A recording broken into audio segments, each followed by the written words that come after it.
Aladdin Story Part 7. Aladdin's mother brought the china dish. When he took the jewels out of the two purses in which he had kept them and placed them in order according to his fancy.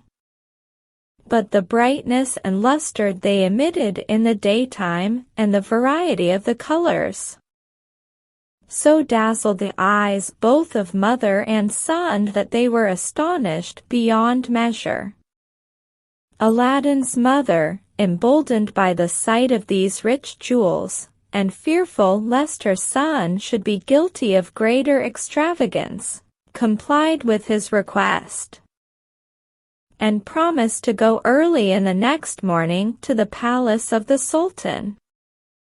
Aladdin rose before daybreak, awakened his mother, pressing her to go to the Sultan's palace, and to get admittance, if possible, before the Grand Vizier, the other viziers, and the great officers of state went in to take their seats in the divan, where the Sultan always attended in person. Aladdin's mother took the china dish, in which they had put the jewels the day before, wrapped it in two fine napkins, and set forward for the Sultan's palace. When she came to the gates, the Grand Vizier, the other viziers, and most distinguished lords of the court were just gone in, but notwithstanding the crowd of people was great, she got into the divan, a spacious hall, the entrance into which was very magnificent.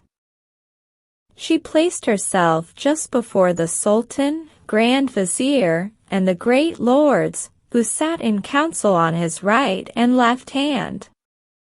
Several causes were called, according to their order, pleaded and adjudged, until the time the divan generally broke up, when the Sultan, rising, returned to his apartment, attended by the Grand Vizier. The other viziers and ministers of state then retired, as also did all those whose business had called them thither. Aladdin's mother, seeing the Sultan retire, and all the people depart, judged rightly that he would not sit again that day, and resolved to go home, and on her arrival said, with much simplicity, "Son, I have seen the Sultan, and am very well persuaded he has seen me too, for I placed myself just before him. But he was so much taken up with those who attended on all sides of him, that I pitied him and wondered at his patience. At last I believe he was heartily tired, for he rose up suddenly, and would not hear a great many who were ready prepared to speak to him, but went away. At which I was well pleased, for indeed I began to lose all patience, and was extremely fatigued with staying so long. But there is no harm done, I will go again tomorrow, perhaps the Sultan may not be so busy." The next morning she repaired to the Sultan's palace with the present, as early as the day before, but when she came there she found the gates of the divan shut. She went 6 times afterward on the days appointed, placed herself always directly before the Sultan, but with as little success as the first morning. On the 6th day, however, after the divan was broken up, when the Sultan returned to his own apartment, he said to his Grand Vizier, "I have for some time observed a certain woman, who attends constantly every day that I give audience, with something wrapped up in a napkin. She always stands up from the beginning to the breaking up of the audience, and affects to place herself just before me. If this woman comes to our next audience, do not fail to call her, that I may hear what she has to say." The Grand Vizier made answer by lowering his hand, and then lifting it up above his head, signifying his willingness to lose it if he failed. On the next audience day, when Aladdin's mother went to the divan and placed herself in front of the Sultan as usual, the Grand Vizier immediately called the chief of the mace-bearers and, pointing to her, bade him bring her before the Sultan. The old woman at once followed the mace-bearer, and when she reached the Sultan, bowed her head down to the carpet which covered the platform of the throne, and remained in that posture till he bade her rise. Which she had no sooner done than he said to her, "Good woman, I have observed you to stand many days, from the beginning to the rising of the divan. What business brings you here?" After these words, Aladdin's mother prostrated herself a second time, and, when she arose, said, "Monarch of monarchs, I beg of you to pardon the boldness of my petition, and to assure me of your pardon and forgiveness." "Well," replied the Sultan, "I will forgive you, be it what it may, and no hurt shall come to you. Speak boldly." When Aladdin's mother had taken all these precautions for fear of the Sultan's anger, she told him faithfully the errand on which her son had sent her, and the event which led to his making so bold a request in spite of all her remonstrances. The Sultan hearkened to this discourse without showing the least anger, but, before he gave her any answer, asked her what she had brought tied up in the napkin. She took the china dish, which she had set down at the foot of the throne, untied it, and presented it to the Sultan. The Sultan's amazement and surprise were inexpressible when he saw so many large, beautiful, and valuable jewels collected in the dish. He remained for some time lost in admiration. At last, when he had recovered himself, he received the present from Aladdin's mother's hand, saying, "How rich! How beautiful!" After he had admired and handled all the jewels one after another, he turned to his Grand Vizier and, showing him the dish, said, "Behold, admire, wonder, and confess that your eyes never beheld jewels so rich and beautiful before." The Vizier was charmed. "Well," continued the Sultan, "what sayest thou to such a present? Is it not worthy of the princess my daughter? And ought I not to bestow her on one who values her at so great a price?" "I cannot but own," replied the Grand Vizier, "that the present is worthy of the princess. But I beg of your Majesty to grant me 3 months before you come to a final resolution. I hope before that time my son, whom you have regarded with your favor, will be able to make a nobler present than this Aladdin, who is an entire stranger to your Majesty." The Sultan granted his request, and he said to the old woman, "Good woman, go home and tell your son that I agree to the proposal you have made me, but I cannot marry the princess my daughter for 3 months. At the expiration of that time come again."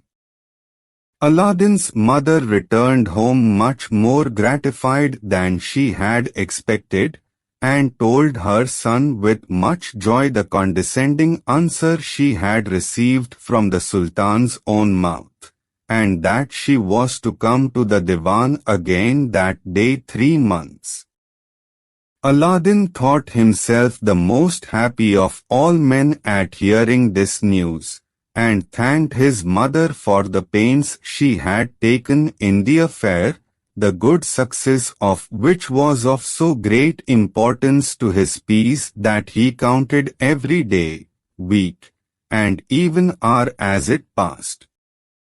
When 2 of the 3 months were past, his mother one evening, having no oil in the house, went out to buy some, and found a general rejoicing. The houses dressed with foliage, silks, and carpeting, and every one striving to show their joy according to their ability. The streets were crowded with officers in habits of ceremony, mounted on horses richly caparisoned, each attended by a great many footmen. Aladdin's mother asked the oil merchant what was the meaning of all this preparation of public festivity. "Whence came you, good woman?" said he. "That you don't know that the Grand Vizier's son is to marry the Princess Buddir al-Buddur, the Sultan's daughter, tonight? She will presently return from the bath, and these officers whom you see are to assist at the cavalcade to the palace, where the ceremony is to be solemnized."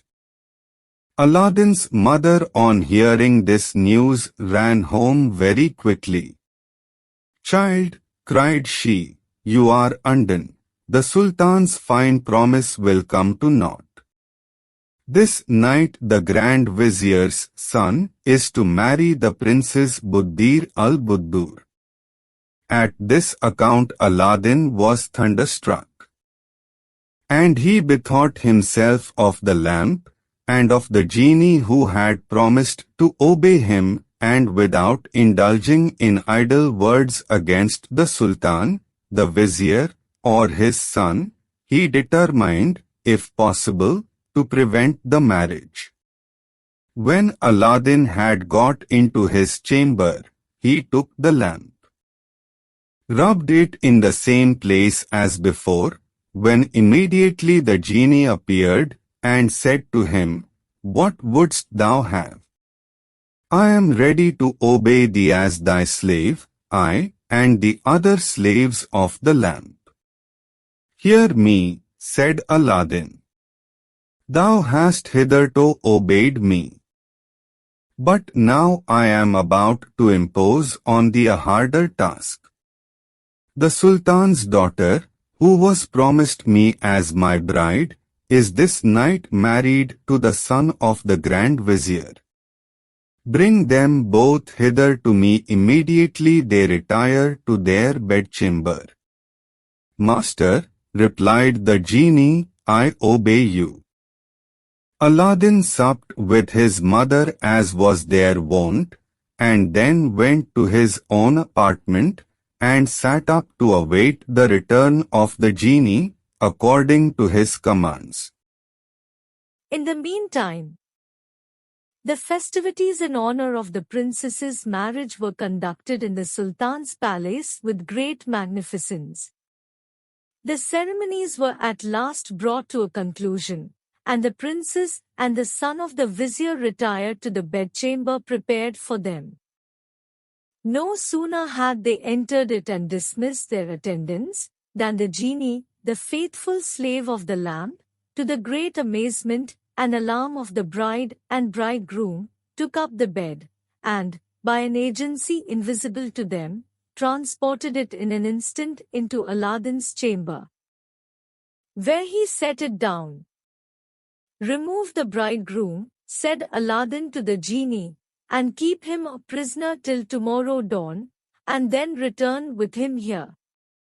On Aladdin being left alone with the princess, he endeavored to assuage her fears, and explained to her the treachery practiced upon him by the Sultan her father. He then laid himself down beside her, putting a drawing scimitar between them, to show that he was determined to secure her safety, and to treat her with the utmost possible respect. At break of day the genie appeared at the appointed hour, bringing back the bridegroom, whom, by breathing upon, He had left motionless and entranced at the door of Aladdin's chamber during the night, and, at Aladdin's command, transported the couch with the bride and bridegroom on it. By the same invisible agency, into the palace of the Sultan.